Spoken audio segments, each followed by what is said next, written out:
ये सीरीज हमारी UPTET, HTET, लेखपाल, लोअर पीसीएस के लिए चल रही है। ठीक, तो आइए देखते हैं हम इसके मोस्ट इंपोर्टेंट क्वेश्चन।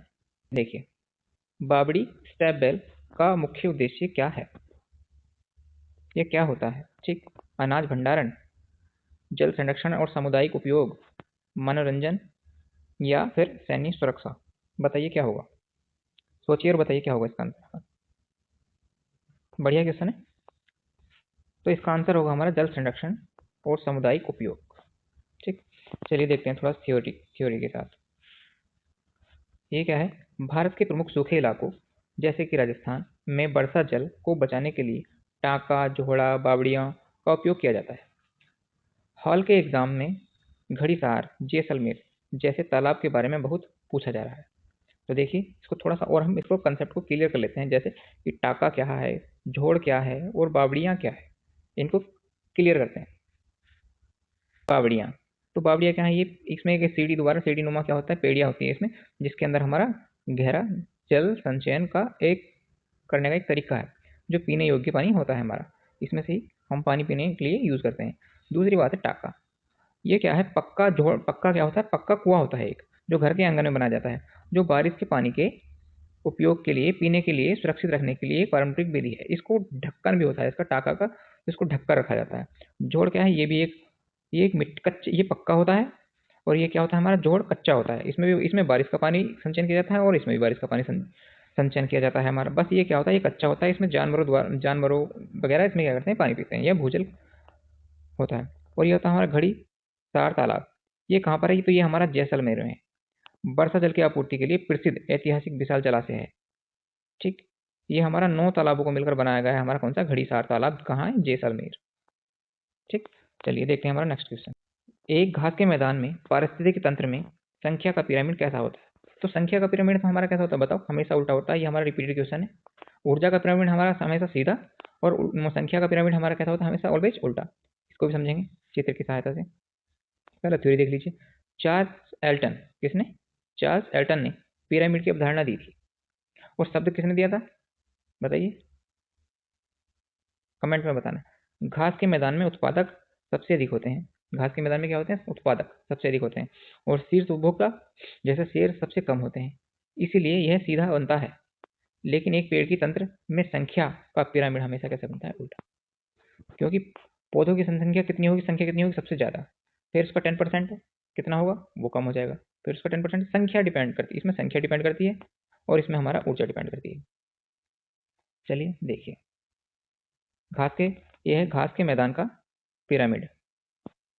शीर्ष उपभोक्ता शेर, संख्या सबसे कम, मतलब शेर सबसे कम। द्वितीय उपभोक्ता चील, वाइल, लोमड़ी, ये उससे ज्यादा।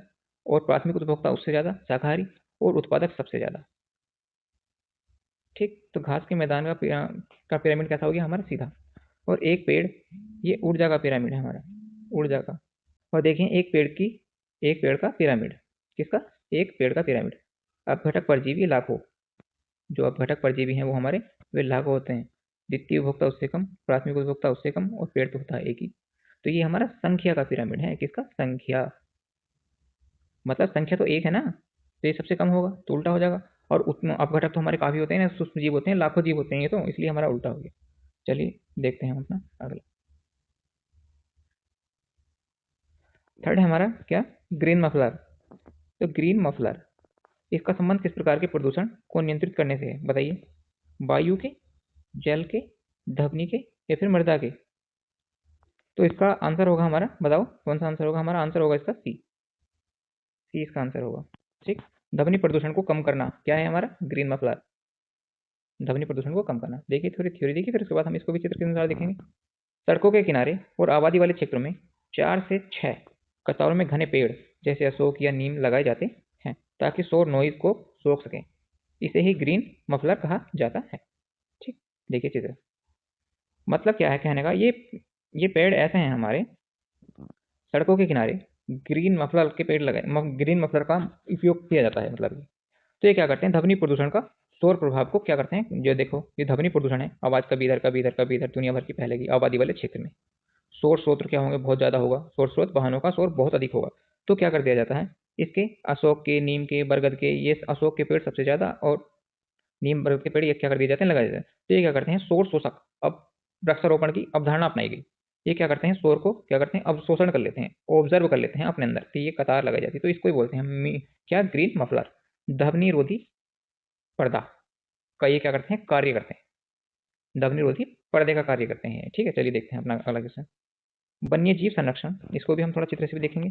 वन्य जीव संरक्षण क्या अधिनियम, वन्य जीव संरक्षण अधिनियम भारत में किस वर्ष लागू किया गया था, तो बताइए 1972 में या 1986 में लागू किया गया था। तो लागू करने की बात करें तो 1986 में लागू किया गया था इसको। ठीक है, तो आंसर होगा हमारा बी ऑप्शन, लागू 1976 में किया गया था और आ गया था 1972 में। चलिए देखते हैं। तो वन्य जीव के शिकार पर रोक लगाने के लिए 1972 में यह कानून बन तो गया था 1972 में। इसके अलावा यह पर्यावरण संरक्षण, ठीक, पर्यावरण संरक्षण अधिनियम 1986 में क्या था, आया था। इसे छाता विधान भी कहते हैं, छाता विधान। देखिए थोड़ा चित्र देखते हैं। वन्य जीव और पर्यावरण संरक्षण दो महत्वपूर्ण अधिनियम की अवधारणा है। वन्य जीव संरक्षण 1972, वन्य जीव दखल दस्पन, पता नहीं क्या लिखा है, सॉरी। तो 1972 शिकार पर पूर्ण रोक हो गई थी। 19 लागू कब हुआ, लागू 9 सितंबर 1972, लागू 19 नवंबर 1986, भोपाल गेम्स फिर से आदि। ठीक, ये मतलब कहने का ये था कि ये 1986 में हमारा लागू हो गया था और आया कब था, 1972 में शिकार पर क्या हो गई थी, पूर्ण रोक हो गई थी। समझ गए होंगे आप। चलिए देखते हैं नेक्स्ट क्वेश्चन हमारा। नेक्स्ट हमारा चिपको आंदोलन। तो चिपको आंदोलन की शुरुआत किस राज्य से हुई थी, कर्नाटक से, उत्तराखंड से, केरल से, मध्य प्रदेश से या तत्कालीन उत्तर प्रदेश से। तो ये हमारा काफी दिनों पुराना है, तो तब हमारा उत्तराखंड क्या था, एक उत्तर प्रदेश का क्या था, पार्ट था। तो इसका आंसर होगा हमारा बी। ठीक, चलिए देखते हैं हम अपना नेक्स्ट क्वेश्चन। ये क्या था, पेड़ों को काटने से बचाने के लिए सुंदरलाल, सुंदरलाल कौन थे, सुंदरलाल बहुगुणा और गोरा देवी, गोरा देवी के नेतृत्व में यह आंदोलन शुरू हुआ। इसी तरह दक्षिणी भारत में इक्को आंदोलन शुरू हुआ। कौन सा, इक्को आंदोलन दक्षिणी भारत में।